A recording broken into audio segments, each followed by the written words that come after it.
ডাক দিয়ে বলেন, এই বান্দা,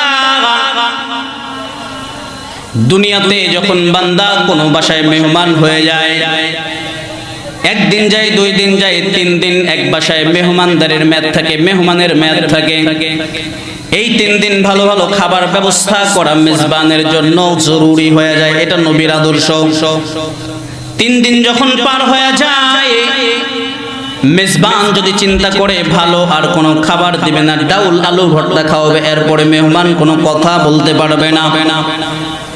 আর মেহমান যদি এমন হয়ে যায় যে মেহমান কোথায় গিয়েছে, 3 দিন থাকার পরও আরো থাকবার চাই, মেহমান কোনো অজুহাত দেখাইতে পারবে না খাবার সম্পর্কে। কিন্তু আল্লাহ পাক রব্বুল আলামিন জান্নাতের এমন মেহমান বানাবেন, জান্নাতের এমন মেহমান আর বাসিন্দা বানাবেন। আল্লাহ বলেন, খালিদিনা ফিহা আবাদা। এই যে বান্দা জান্নাতে প্রবেশ করবে, আবাদা সর্বদা থাকবে, ওখান থেকে বের হওয়ার আর কোনো সিস্টেম থাকবে না। সুবহানাল্লাহ। আল্লাহ পাক রব্বুল আলামিন ডাক দিয়ে বলেন, এই বান্দা, দুনিয়ার জমিনে 2টা কাজ করো, আমি আল্লাহ তোমাদের জন্য জান্নাতের মেহমানদারির ব্যবস্থা রেখেছি। 1 নাম্বার, দুনিয়াতে যদি ঈমানটারে পরিপূর্ণ পরিপক্ত বানাইতে পারো, আল্লাহ তোমার জন্য জান্নাতের ঘোষণা দিয়েছেন। 2 নাম্বার, নেক আমল যদি করতে পারো, আল্লাহ পাক তোমার জন্য জান্নাতের ঘোষণা দিয়েছেন। 2 কাজের বিনিময়ে বান্দা আল্লাহ পাকের জান্নাতে এমন ভাবে বাসিন্দা হয়ে যাবে, জান্নাতে যাওয়ার পরে বান্দা যখন জান্নাতে প্রবেশ করবে, আল্লাহ এমন ভাবে নাজ নিয়ামত সাজায় রাখবেন, বান্দা দেখার পরে দিলটা খুশি হয়ে বলবে, আলহামদুলিল্লাহি রাব্বিল আলামিন। এই মুসলমান, একটু আওয়াজ করে বলেন তো, সমস্ত প্রশংসার মালিক যিনি, তিনি কে? ঈমান কেমন হওয়া দরকার, ঈমানের সংক্রান্ত বিষয়ে আপনাদেরকে একটা ঘটনা শোনাই। আল্লাহর হাবিব সাল্লাল্লাহু আলাইহি সাল্লামের হাতে হাত রেখে ইসলাম গ্রহণ করছেন এমন একজন ঈমানদার কামেল সাহাবী, যার ঈমান সম্পর্কে আল্লাহর রাসূল বলতেন সাহাবীদের ভিতরে সবথেকে ছোট হইতে পারে, কিন্তু ওর ঈমানটা এত তাজা এবং এত মজবুত, এই ঈমান যদি পুরা পৃথিবীর মানুষের ভিতরে ভাগ কইরা দেওয়া হয়, এই ঈমানটার ওজন এত বেশি হবে যে সব মানুষদের জন্য আল্লাহ জান্নাত ওয়াজিব করে দিবে। একটা যুবক, বয়স একদম কম, এই যুবকটার ঈমান এত বড়, ঈমান এত তাজা, ঈমান এত পরিপূর্ণতা পেয়েছে যে রাসূলুল্লাহ তার প্রসঙ্গে এরকম সার্টিফিকেট দিতে বাধ্য হয়েছে। আল্লাহর হাবিব সাল্লাল্লাহু আলাইহি সাল্লাম দুনিয়া থেকে বিদায় নিয়ে চলে গেলেন, রাসূলের ওফাত হয়ে গেল। বিস্তারিত ঘটনা সংক্ষেপ করে আপনাদেরকে বুঝাই। খলিফাতুর রাসূল হযরতে সিদ্দিক আকবর রাদিয়াল্লাহু তাআলা আনহু খলিফা নিযুক্ত হয়ে গেলেন। আবু বকরের বিদায় হয়ে গেল। এরপরে হযরতে ওমর রাদিয়াল্লাহু তাআলা আনহুর শাসন আমলে নবীজি সাল্লাল্লাহু আলাইহি সাল্লাম বেঁচে থাকা অবস্থায় রোম সাম্রাজ্যের বিরুদ্ধে মুসলমানদের কোনো যুদ্ধ সংগঠিত হয় নাই। হযরতে ওমর রাদিয়াল্লাহু তাআলা আনহু অমুক সাহাবীদেরকে দাঁড় করাইলেন এবং যুদ্ধের জন্য সুন্দর একটা সারি করে, লাইন করে দাঁড় করাইলেন। খলিফাতুর রাসূল হযরতে ওমর রাদিয়াল্লাহু তাআলা আনহু সমস্ত সাহাবীদেরকে যখন দাঁড় করাইলেন, এই দাঁড় করানোর ভিতরে সবথেকে ঈমান পরিপূর্ণতা একজন সাহাবী, ঈমান পরিপূর্ণ সাহাবী হযরতে আব্দুল্লাহ ইবনে হুযাফা রাদিয়াল্লাহু তাআলা আনহুকে লাইনের ভিতরে দাঁড় করাইলেন। চূড়ান্ত সিদ্ধান্ত হয়ে গেল। আবু বকর হযরতে ওমর রাদিয়াল্লাহু তাআলা আনহু চূড়ান্ত সিদ্ধান্ত দেয়া দিলেন, আব্দুল্লাহ ইবনে হুযাফা রাদিয়াল্লাহু তাআলা আনহুকে যুদ্ধের ময়দানে যেতে হবে। সিরা কাপড় আমার কাছে বড় পছন্দ। সিরা কাপড় পরে আল্লাহর ইবাদতে যারা মশগুল থাকে অভাবের কারণে, নবী সাল্লাল্লাহু আলাইহি সাল্লাম বলেন কিয়ামতের দিন আল্লাহ পাক তাদেরকে 500 বছর আগে আল্লাহর জান্নাত দান করে দেবেন। সুবহানাল্লাহ বললেন না যে? জোরে পড়েন না সুবহানাল্লাহ। রোম সাম্রাজ্যের বিরুদ্ধে যুদ্ধ করার জন্য মুসলমানদের একটা দল মদিনা থেকে রোম সাম্রাজ্যের উদ্দেশ্যে রওনা দিয়ে দিল। রোম সাম্রাজ্যে প্রবেশ করার পরে মুসলমানরা এমন একটা জায়গায় তাঁবু স্থাপন করল। মুসলমান ভাইরা আমার গভীর মনোযোগ দিয়ে শোনা চাই, মুসলমানরা যে সমস্ত জায়গায় তাঁবু স্থাপন করল, এই খবরটা খলিফার কানের ভিতরে পৌঁছানো হলো। আবু বকর রাদিয়াল্লাহু তাআলা আনহুর বিদায়ের পরে মদিনার গভর্নর, পুরা আরবের গভর্নর হযরতে ওমর রাদিয়াল্লাহু তাআলা আনহুর কানের ভিতরে পৌঁছানো হলো। হযরতে ওমর রাদিয়াল্লাহু তাআলা আনহু চিঠি লিখলেন, আপনারা এখানে অবস্থান করেন, এই জায়গায় অবস্থান করেন, নিজেদেরকে স্থির করে আল্লাহর ইবাদতের ভিতরে মশগুল হয়ে যান। আল্লাহর ইবাদত করতে করতে এবং নবীজি সাল্লাল্লাহু আলাইহি সাল্লামের যে পাঠানো বাণীগুলো আছে, নবীজিদের তাসবিহ তাহলিলগুলো আপনাদেরকে শিখিয়েছেন, এই তাসবিহগুলো বেশি বেশি পড়েন, আল্লাহ আপনাদেরকে বিজয়ী দান করবেন। মুসলমানরা যখন তাঁবু স্থাপন করলো, এই খবরটা রোম সাম্রাজ্যের অধিপতি বাদশা নামদারের কাছে পাঠানো হলো। বাদশা নামদারের কাছে বলা হলো, বাদশা নামদার, মুসলমানদের একটা দল আপনার বিরুদ্ধে যুদ্ধ করার জন্য মদিনা থেকে এসে রোম সাম্রাজ্যের বিরুদ্ধে যুদ্ধ করার জন্য রোমের এরিয়ার ভিতরে তাঁবু স্থাপন করেছে। রোম সাম্রাজ্যের মাথা গরম হয়ে গেল। যেই রোম সাম্রাজ্যের কথা শোনার পর বড় বড় পরাশক্তিগুলোর কাপড় নষ্ট হয়ে যায়, এই রোম সাম্রাজ্যের বিরুদ্ধে মুসলমানরা কিভাবে এত বড় দুঃসাহস দেখায় যে মুসলমানরা যুদ্ধ করার জন্য আসলো। বাদশা নামদার তেনার একজন ওজিরকে ডাক দিলেন, গোয়েন্দা বিষয়ক মন্ত্রীকে ডাক দিলেন। ডাক দেওয়ার পরে বলতেছেন, এই গোয়েন্দা বিষয়ক মন্ত্রী, আপনি একটু খবর নিয়ে দেখেন, মুসলমানরা যে আমার বিরুদ্ধে যুদ্ধ করার জন্য এসেছে, এই মুসলমানদের অস্ত্রগুলো অনেক আপডেট, তাদের সৈন্যগুলো অনেক আপডেট নাকি? মুসলমানদেরকে ধোঁকা দেওয়ার জন্য মুনাফিকরা বড় যথেষ্ট। কাফের ইহুদি বেঈমানরা মুসলমানদেরকে যে পরিমাণ ধোঁকা দিতে না পারে, মুসলমান রূপী কিছু বেঈমান আর ইহুদির দালালরা মুসলমানদের ঈমান নষ্ট করার জন্য কাফের বেঈমানদের থেকেও বেশি ষড়যন্ত্র করতে পারে। কথা ঠিক কিনা? যে কাফের বেঈমানদের থেকে মুনাফিকগুলো বড় মারাত্মক। মুনাফিকরা চার কারণে জাহান্নামে যাবে। আল্লাহ পাক রব্বুল আলামিন বলেন, চার কারণে মুনাফিক জাহান্নামে যাবে। এক কারণ হচ্ছে ক্বালু লাম নাকু মিনাল মুসাল্লিন, দুনিয়াতে তারা নামাজ পড়তো না। ওয়া লাম নাকু নুতঈমুল মিসকিন, দুই নাম্বার তারা মিসকিনদেরকে খাওয়াইতো না। তিন নাম্বার ওয়াকুন্না নাখুদু মাআল খায়দিন, তারা সমালোচনা করত সমালোচনাকারীদের সাথে। ওয়াকুন্না নুকাযযিবু বিয়াউমিদ্দিন, চার নাম্বার মুনাফিকরা জাহান্নামে যাবে কিয়ামতের দিনকে অস্বীকার করার কারণে। গোয়েন্দা বিষয়ক মন্ত্রী এবার চিন্তা করল, আমি যদি কাফেরদের আশার পোশাক পরে আমি যদি তাদের কাছে যাই, তারা আমাকে ঢুকতে দিবে না। আমি যদি পাঞ্জাবি টুপি আর তসবিহ হাতে নিয়ে সুবহানাল্লাহ বলতে বলতে যাই, তাহলে আমাদেরকে ঢুকতে দিবে। কতক্ষণ ঠিক না?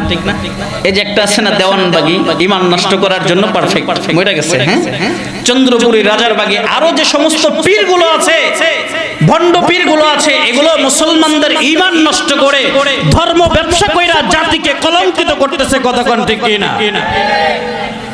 এগুলো ইসলামকে বিক্রি করে করে মানুষের সামনে নিজেকে জাহির করে নিজেদের পেট পূজা করতেছে। এগুলো ইসলামের চরম দুশমন।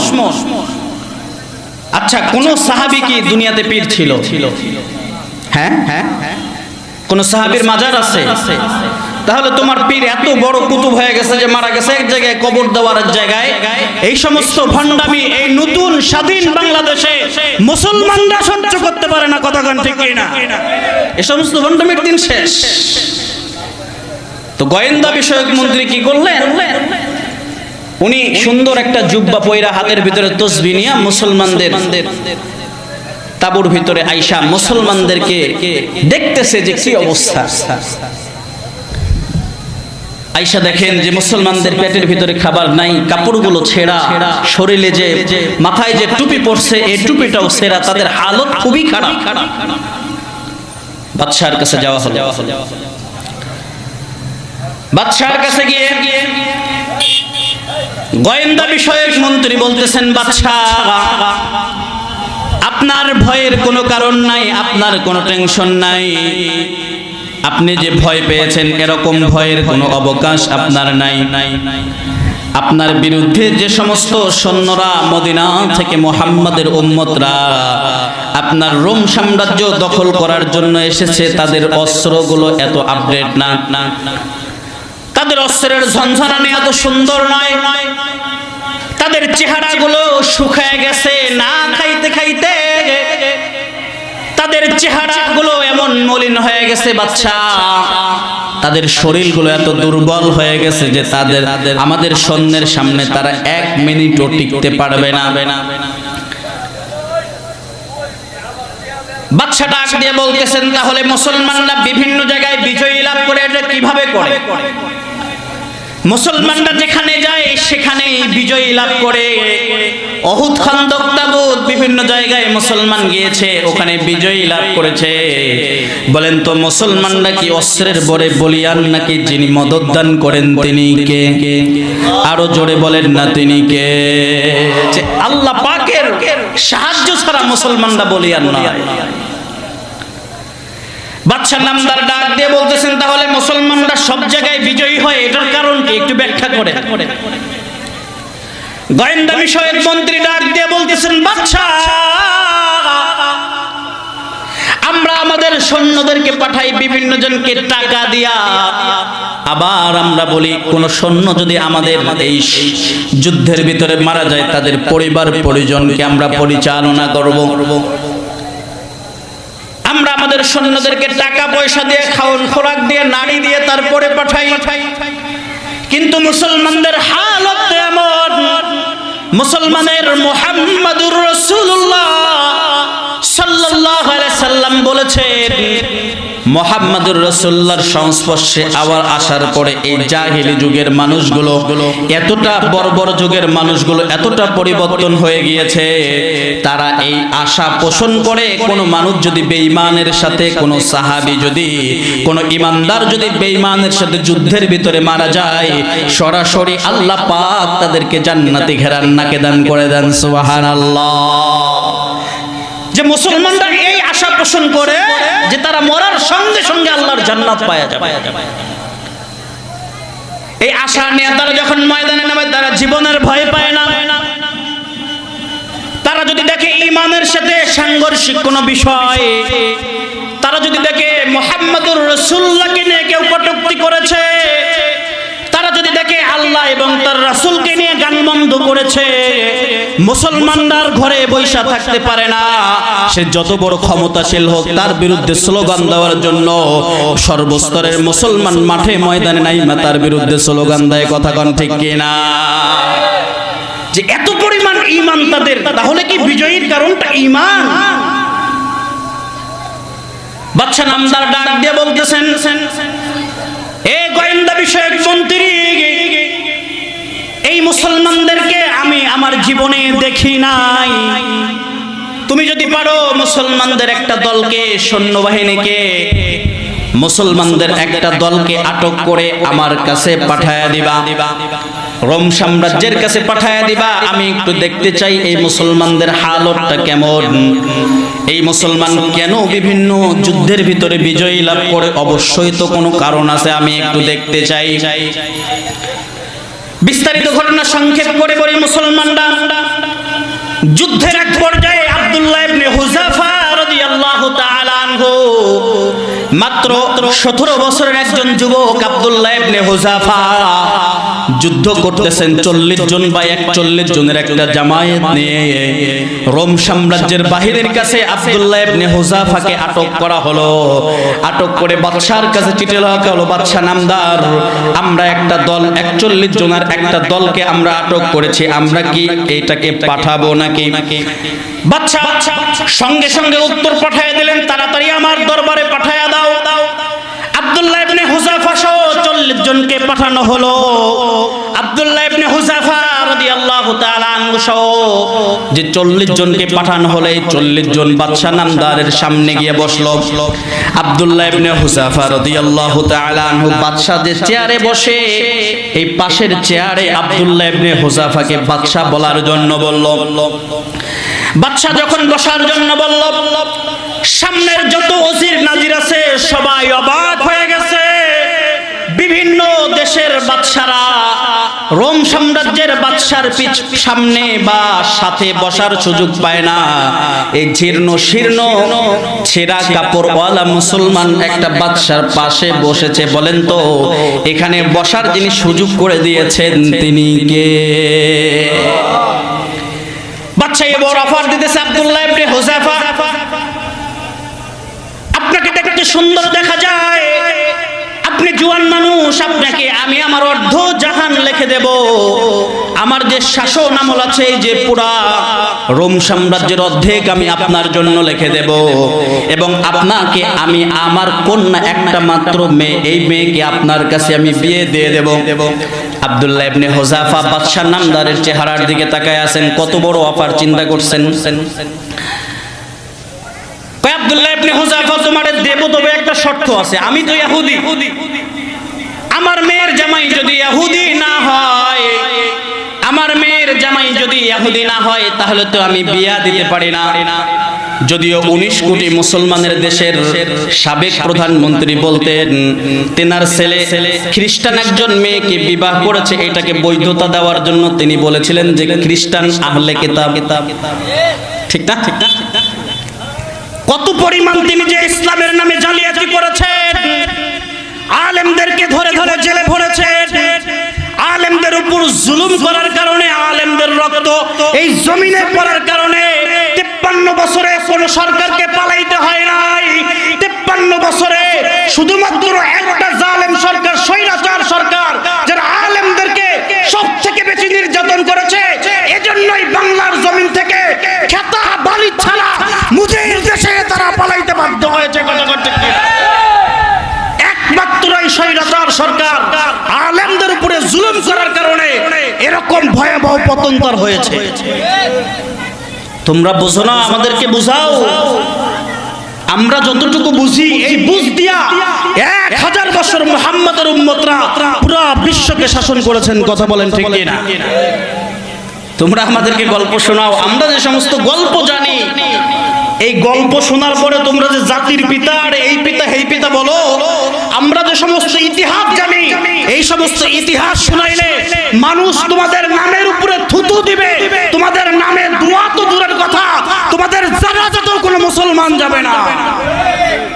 যে সমস্ত ইতিহাস আমরা জানি, আমাদের সাথে যে সমস্ত কাজ আপনারা করেছেন দীর্ঘ 11-12 মাসে, 3 বছরে যে সমস্ত জুলুম আপনাদের উপরে করেছেন, এই জুলুম যদি জাতি জানে, মুসলমান তাদের মৃত্যুর পরে ইন্না লিল্লাহ নয় আলহামদুলিল্লাহ বলবে। কথা কোন ঠিক না? আব্দুল্লাহ ইবনে হুযাফা রাদিয়াল্লাহু তাআলা আনহু যখন বাদশা বলতেছে, কয় আপনি ইসলাম ছাইড়া দেন, ইহুদি হয়ে যান, তাহলে এই পুরা অধিপতির অর্ধেক আপনার নামে আমি লিখে দেব, এবং আমার সুন্দর রমণীকে, ফুটফুটে কন্যাকে আপনার কাছে বিয়ে দিয়ে দেব। বিবাহের পরে, আমি মারা যাওয়ার পরে পুরা রোম সাম্রাজ্যের একমাত্র অধিপতি আপনি। আব্দুল্লাহ ইবনে হুযাফা রাদিয়াল্লাহু তাআলা চোখগুলো লাল করে পশমগুলো দাঁড়ায় গেছে রাগে। আব্দুল্লাহ ইবনে হুযাফা রাদিয়াল্লাহু তাআলা আনহু ডাক দিয়ে বলতেছেন, এই রোম সাম্রাজ্যের কুকুর,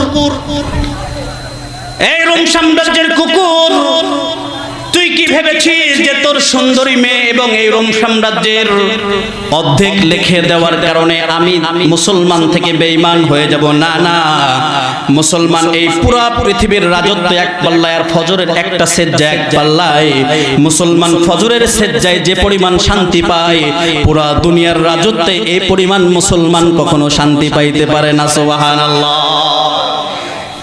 মুসলমানরা এই পরিমাণ এক সেজদার ভিতরে শান্তি পায়, মুনাফিকরা নামাজে যাওয়ার পরে উচ্ছৃঙ্খলতা করে, অস্থির করে। আব্দুল্লাহ ইবনে হুযাফা যখন এই চোখগুলো গরম করে বলতেছেন, এই রোমের কুকুর, আমাকে যদি পুরিয়া দুনিয়া লেখা দাও তারপর আমি ঈমান ছাড়তে রাজি নই। আব্দুল্লাহ ইবনে হুযাফা রাদিয়াল্লাহু তাআলা আনহুকে জুলুম আর নির্যাতনের শিকার আব্দুল্লাহ ইবনে হুযাফার উপরে বর্বরতা শুরু করে দিল। আব্দুল্লাহ ইবনে হুযাফাকে কারাগারে ভরা হলো। বিস্তারিত ঘটনা মুসলমান ভাইরা রে আমার, আব্দুল্লাহ ইবনে হুযাফাকে কারাগারে ভরানোর পরে ডাক্তারকে বলা হলো, আপনি প্রতিদিন তার নাড়ি চেক করবেন, সে মারা গেছে নাকি বেঁচে আছে। যখন মারা যাওয়ার উপক্রম হবে তখন তাকে আপনি খাবার দিবেন, এর আগে তাকে আর কোনো খাবার বা খাবারের পানি তাকে দেওয়া যাবে না। আব্দুল্লাহ ইবনে হুযাফা রাদিয়াল্লাহু তাআলা আনহুকে একদিন যায়, 2 দিন যায়, 3 দিন যায়, 4 দিন যায়, 5 দিন যায়, 6 দিনের দিন।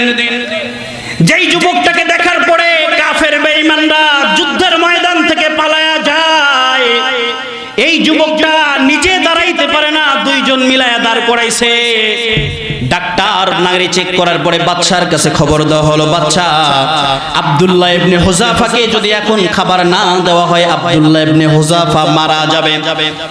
তাড়াতাড়ি খাবারের ব্যবস্থা করা হলো। তবে খাবার দেওয়া হলো মদ মিশ্রিত পানি দিয়া বানানো রুটি এবং শুকরের গোশত এবং মদ দিয়া মিশানো পানি আব্দুল্লাহ ইবনে হুযাফাকে দেওয়া হলো। আব্দুল্লাহ ইবনে হুযাফা বলল, আমি জীবন দিতে পারি, জান দিতে পারি আল্লাহর জন্য। এরপরও হারাম খাবার আব্দুল্লাহ ইবনে হুযাফা গ্রহণ করতে পারে না। সুবহানাল্লাহ। যে আব্দুল্লাহ ইবনে হুযাফা এটা জানতেন যে মৃত্যু সজ্জায় হারাম খাবার গ্রহণ করা যায়, তবে আব্দুল্লাহ ইবনে হুযাফা যদি হারাম খাবার গ্রহণ করত কিয়ামত পর্যন্ত এটা দলিল হয়ে থাকতো। কিছু কিছু মানুষ এই যে আমাদের ভাস্কর্য বিরোধী আন্দোলন এবং মুদি ইস্যুতে অনেক আলেমরা সরকারের সাথে নিয়াজু করে চলেছে, কিন্তু আমাদের শাইখুল হাদিস আমার ওস্তাদে মুহতারাম আল্লামা মামুনুল হক জাতির সামনে জাতিকে ছোট করে সরকারের কাছে কখনো মাথা নিচু করে নাই, মাথা উঁচু করে বলেছে আল্লাহর জমিনে আল্লাহর বিধান থাকবে, ভাস্কর্য কখনো জায়েজ হবে না, ভাস্কর্য তৈরি মুসলমানের আদর্শ নয়। কথা কোন ঠিক কিনা? সঙ্গত কারণে 3 বছর জেলে থেকেও তিনি নিচু হয় নাই, মাথাকে নিচু করে নাই। এটা হচ্ছে ঈমান। যুগের আহমদ ইবনে হাম্বল এবং যুগের আব্দুল্লাহ ইবনে হুযাফাদের উত্তরসূরি হচ্ছেন মামুনুল হক। এরকম কিছু লোক না থাকলে স্বৈরাচারী সরকার যেভাবে মুসলমানদেরকে অ্যাটাক করতেছিল, একটা পর্যায়ে মুসলমানদেরকে একদম নিঃশেষ করে দিত। কথা বলেন ঠিক না?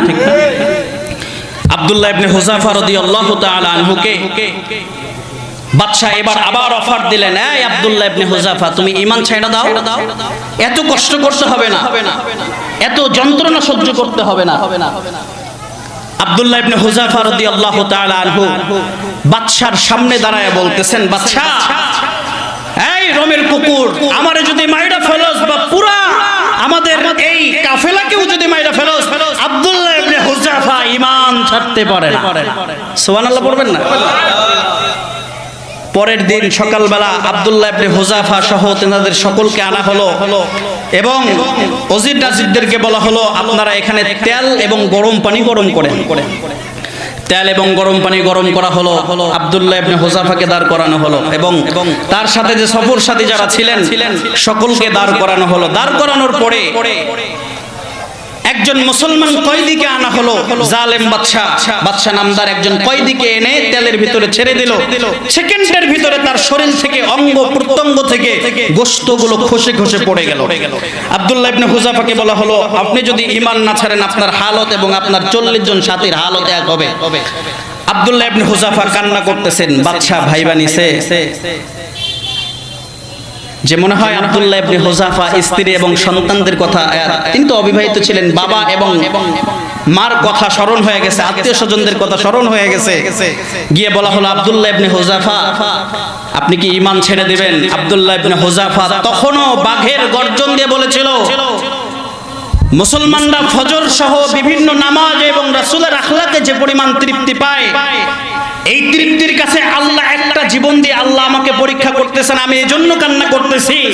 আল্লাহ যদি আমাকে 100 জীবন দিতেন, 100 জীবন এক একবার করে আল্লাহর জন্য উৎসর্গ করে দিয়ে 100 বার জীবন দিয়ে আমি প্রমাণ করতাম আল্লাহর বান্দার কাছে আল্লাহ সব থেকে বড়, আল্লাহর বান্দার কাছে আল্লাহর নবী সব থেকে বড়, আল্লাহর বান্দার কাছে আল্লাহর বিধান সব থেকে বড়।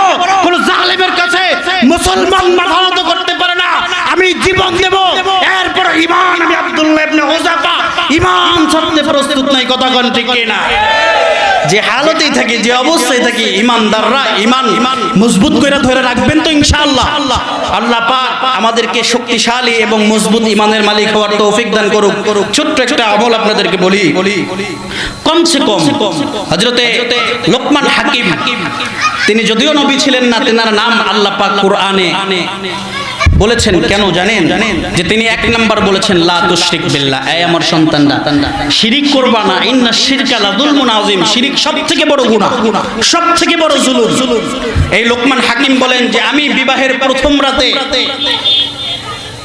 নারীর স্বাদ গ্রহণ করেছি এবং সবথেকে দামি দামি খাবার গ্রহণ করেছি, কিন্তু আমি জিকিরে যে তৃপ্তি পেয়েছি, এই তৃপ্তিটা দুনিয়াতে আর কোনো জায়গায় পাই নাই। সুবহানাল্লাহ পড়ে। এই তৃপ্তি অর্জনের জন্য নবীজি সাল্লাল্লাহু আলাইহি সাল্লাম বলেন, ওই ব্যক্তির জীবন সুন্দর যে ব্যক্তি বেশি জিকির করে, ওই ব্যক্তির জিন্দেগিটা পরিপাটি যে ব্যক্তি বেশি জিকির করে।